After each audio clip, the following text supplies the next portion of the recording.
ఇప్పుడు ఏదైతే ఇక్కడ గొడవ చేస్తా ఉన్నారో గడచిన 10 సంవత్సరాల కాలంలో అసలు పర్యాటకాన్ని మర్చిపోయిర్రు, ప్రజలు మర్చిపోయిర్రు, ఉద్యోగ ఉపాధి అవకాశాలు కల్పించాలంటే కనీస ఇంగిత జ్ఞానం లేకుండా వేల కోట్ల రూపాయల అప్పులు చేసి ఇవాళ చిప్ప చేతికిచ్చి ఇవాళ మనం గొప్పగా మాట్లాడుతూ ఉంటే ఏమాత్రం కూడా, అందుకే అధ్యక్ష వాళ్ళకు ఏమాత్రం కూడా ఈ సభలో మాట్లాడేటువంటి నైతిక అర్హత కోల్పోయింది అధ్యక్ష.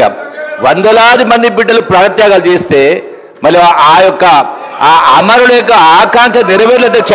ఇలా చాలా మంది వాళ్ళ ఆకాంక్షలు నెరవేరినాయి. కనీసం ఇప్పటికైనా అలాంటి అమరవీరుల ఆకాంక్ష నెరవేర్చడం కోసం ముఖ్యంగా నిరుద్యోగ యువతకు ఉద్యోగ అవకాశాలు, ఉపాధి అవకాశాలు కల్పించాలంటే వాళ్ళు సహకరించాలి అధ్యక్ష. ఈ యొక్క టూరిజం పాలసీ 10 సంవత్సరాలు మీరు చేయని పని మేము చేస్తూ ఉంటే మిమ్మల్ని సహకరించాలని నేను కోరుకుంటూ అధ్యక్ష, ఈ రోజున గౌరవ ముఖ్యమంత్రి రేవంత్ రెడ్డి గారి నాయకత్వంలో వచ్చే 4 ఏళ్లలో తెలంగాణను గ్లోబల్ టూరిజం డెస్టినేషన్గా తీర్చిదిద్దాలంటే కృతనిశ్చయంతో పనిచేస్తాను అధ్యక్ష.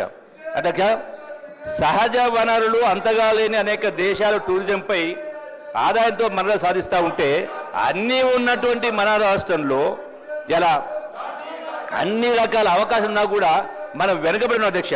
అందుకే రాష్ట్రంలో ఎన్నో అద్భుతాలు ఉన్నటువంటి ఈ రంగాన్ని ఆదాయ మార్గంగా అన్వేషించేటువంటి కార్యక్రమం చేస్తూ లక్ష్య చారిత్రక, ఆధ్యాత్మిక, పురావస్తు, ఎకో హెల్త్ మొదలగు అన్ని రకాల పర్యాటకంపై దృష్టి సారించిన అధ్యక్ష.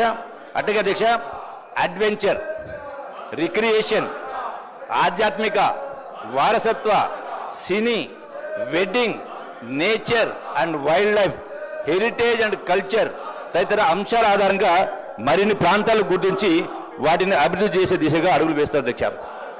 అధ్యక్ష, టూరిజం అంటే టూరిజంలో కల్చర్ కూడా ఒక భాగం అధ్యక్ష. కల్చర్ అంటే కేవలం ఆట పాటలే కాదు అధ్యక్ష. కల్చర్ అంటే సంస్కృతి, సంస్కృతి అంటే జీవన విధానం. ఈ జీవన విధానం అన్ని రంగాలకు వర్తిస్తుంది అధ్యక్ష. ఇలా కల్చర్ ధ్వంసమైంది కాబట్టి ఈనాడు ఇక్కడ గొడవ చేస్తానంటే అర్థం పర్థం లేకుండా గొడవ చేస్తానంటే ఆ కల్చర్ అనేది పోయింది కాబట్టి, ధ్వంసమైంది కాబట్టి మళ్ళీ దాన్ని మనం పునరుద్ధరించుకునే కార్యక్రమం చేయాలి అధ్యక్ష.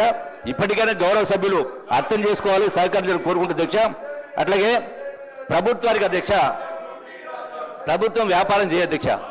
ప్రభుత్వానికి వ్యాపార దూరం ఉండదు. అందుకనే ఈనాడు కేవలం పబ్లిసిటీ అండ్ ఫెసిలిటేట్ చేస్తుంది. అట్లాగే అధ్యక్ష, పర్యాటక రంగంలో పెట్టుబడులు పెంచడానికి పబ్లిక్ ప్రైవేట్ పార్ట్నర్షిప్ అధ్యక్ష, పబ్లిక్ ప్రైవేట్ పార్ట్నర్షిప్లో ఈనాడు ఉన్నటువంటి ఎన్నో నిరర్థక ఆస్తులు అధ్యక్ష, వాటన్నిటిని కూడా పీపీపీ మోడల్ ద్వారా రాష్ట్రంలో, దేశంలో, ప్రపంచంలో ఉన్నటువంటి పర్యాటకులను రప్పించడమే కాకుండా ఇన్వెస్టర్స్ను కూడా రప్పించే కార్యక్రమం చేసి దానిలో ఇవన్నీ కూడా సరి చేసే కార్యక్రమం చేస్తాం అధ్యక్ష. అట్లాగే అధ్యక్ష, పర్యాటక శాఖకు ఎంతో విలువైనటువంటి స్థలాలు ఉన్నాయి. నేను ఒక చిన్న ఎగ్జాంపుల్ అధ్యక్ష. గడిచిన 10 సంవత్సరాల పరిపాలన నేను మీకు అందరికీ తెలిసిన పేరే తారామతి బారాదారి ఉంది. తారామతి బారాదారి రోడ్డు ఉంది. అది ఈ రోజున కొన్ని వందల కోట్ల ఆస్తి. దానిపైన వస్తున్న ఆదాయం అధ్యక్ష గడిచిన 10 సంవత్సరాల్లో కేవలం నెలకు 5-6 లక్షల రూపాయలు. అదే ప్రైవేట్ రంగంలో కోట్ల రూపాయలు సంపాదిస్తూ ఉంటే వీళ్ళు మొద్దు నిద్రపోయి 10 సంవత్సరాలు పట్టించుకున్న పాపాన పోలే. వాటిని మనం సరిచేసి ఇలా వందల కోట్ల, వేల కోట్ల ఉన్నటువంటి ఆస్తుల్ని నిరర్థక ఆస్తులుగా పడి ఉన్నాయి. వాటిని ఈ రోజున ప్రభుత్వం ఆదాయం పెంచే కార్యక్రమం చేసి వాటిని వినియోగం తీసుకొచ్చే కార్యక్రమం చేసి ప్రైవేటు పెట్టుబడులు ఆకర్షించే కార్యక్రమం చేసి వాళ్ళకందరికీ కూడా మనం ఈ రోజున కొన్ని ఫెసిలిటీస్ ఇస్తాం అధ్యక్ష. ఇతర రాష్ట్రాలు ఎట్లయితే చేస్తూ ఉన్నాయో మనం కూడా వాళ్ళు కొన్ని ఫెసిలిటీస్ కూడా ఇచ్చేటువంటి ఏర్పాటు చేస్తూ ఉన్నాం. అట్లాగే అధ్యక్ష, ఈనాడు పర్యాటకులను పర్యాటక ప్రదేశాలు రప్పించేందుకు మౌలిక వసతులు కల్పించడం ఒకటి. అట్లాగే హరిత హోటల్స్ను కూడా జాతీయ, అంతర్జాతీయ ప్రమాణాలకు అనుగుణంగా ఆధునికతతో పాటుగా అదనపు సౌకర్యాలు కల్పించేందుకు కూడా రూపొందిస్తాను అధ్యక్ష. గడచిన 10 సంవత్సరాల కాలంలో ఇలా సుమారుగా 30-40 హరిత హోటల్స్ టోటల్ డిఫెక్ట్ అయిపోయిన అధ్యక్ష. సో వాటన్నిటిని కూడా సరిదిద్దేటువంటి ఏర్పాటు చేస్తా ఉన్నా అధ్యక్ష.